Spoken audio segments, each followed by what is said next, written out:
खुलुमबाय आंनि मुङा करिश्मा बर' आङो बाक्सा बागानपारानि गिबियावनो गासैनिसिमबो बे चेनेलफोरनि नायगिरि बिथांमोननिसिम आरो खौरांगिरिफोरनिसिम आंनि गोसो गोरबोनिफ्राय खुलुमनायखौ जासिहरग्रोबाय आं थारैनो जोबोर गोजोननाय मोन्दों मानो होननानै बुङोब्ला जोंनि बर'नि सासे मुंख्लं बिर जोहोलाव दि जाब्रां बिथांमोन बायदि माने गेदेरमा सुबुंनि मुङै खुंजानाय फुटबल टुर्नामेन्ट आरो दिनै बेखेवनाय हाबाफारि अपेनिं सेरेमनियाव आङो बेफोरबायदि बाहागो लानो मोननानै जोबोर गोजोननाय मोन्दों गिबियावनो आङो बे आंखौ जाय हांख्रायनानै लाबोनाय अन्थाइबारि माया क्लाब बिथांमोननिसिमबो नोंथांमोननि चेनेलनि गेजेरजोंनो आं गोसो गोरबोनिफ्राय साबायखर बावहरो जोलुर बादायलायनायखौ नोंथाङा नायबाय नामा? आङो नायगासिनो दङ ओमफ्राय आङो मोजाङै नायजोबनो हायाखै मानोना आंनि लोगोफोर फ्रेन्ड्सफोर फैगासिनो जोङो फट' लानाय भिडिअ लानायाव एसे बेस्थ' जाबाय दङ बेनि थाखाय आङो नायजोबनो हायाखै दहाय एसे जागायहांनायाव नायदोंमोन जेथिया फार्स्ट गलसे होदोंमोन आं गल होनाया लासै दंमोन ओमफ्राय बेनि उनाव आं दासिम नायजोबनो हायाखै आरो बिदिनो गावजों गाव सापर्ट होलायनांगोन मानो होनोब्ला बे फिल्डनिफ्रायनो माने गोबां गोजौ नेसनेल लेभेलसिम इन्टारनेसनेल लेभेलसिम सासे मोजां गेलेगिरि ओंखारहैनो हायो जों गावजों गाव सापर्ट होलायनांगोन ओमफ्राय बेखिनिखौनो बुंनांगोन बेनिफ्रायनो मोजां सासे जोंनि गेजेरनिफ्राय मोजां गेलेग्रा ओंखारलांथों गासिबो बिथिङावनो गासिबो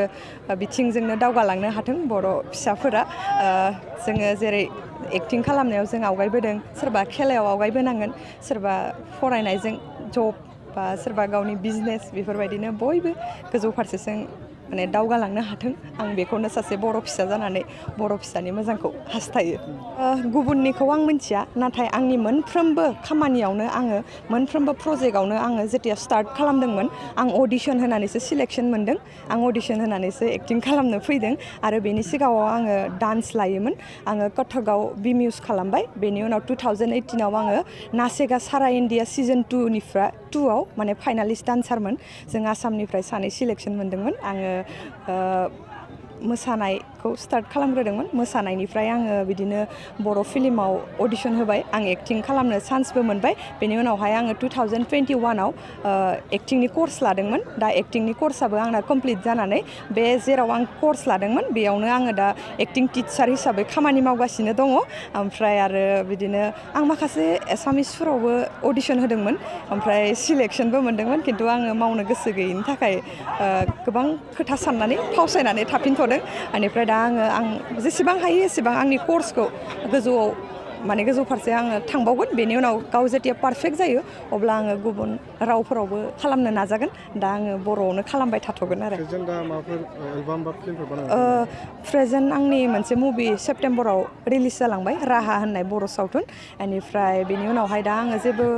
खामानि लाथ'वाखै माखासे सम गोबां खामानि मावबोबाय बेनिखायनो एसे रेस्ट लानो होननानै बे साननैसोआव रेस्ट लाथ'दों खिन्थु रेस्ट लाबाबो माने बिदि फिसा प्रग्रामफ्राव बेस्थ'थ' बेनिफ्राय लासैनो आङो डिसेम्बरफोरनिफ्राय स्टार्ट खालामफिनगोन आरो नोंथांनि फिल्म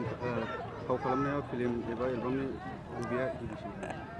आंनि फिल्माथ' दिनैसिम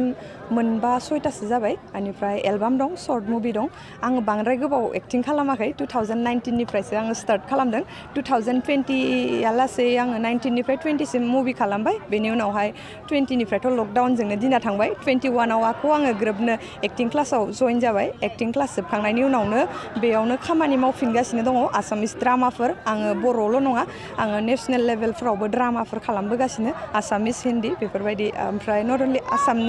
आसामल' नङा आसामनि बाहेरफ्रावबो जों पारफरमेन्स खालामहैयो बेफोरबायदि खामानियावनो बेस्थ' जानायनि थाखाय मालाबा फिल्मनि प्रजेक्टफोरा लास्लाबनो हाया मानो होनोबा जोंनि बर'नि प्रजेक्टफोराथ' माने हथात फैयो ओमफ्राय आंना माखासे प्लेनिं थाखाजोबनायनि थाखाय खायसे खामानिफोरखौ आं केन्सेलबो खालामनो गोनां जादों आरो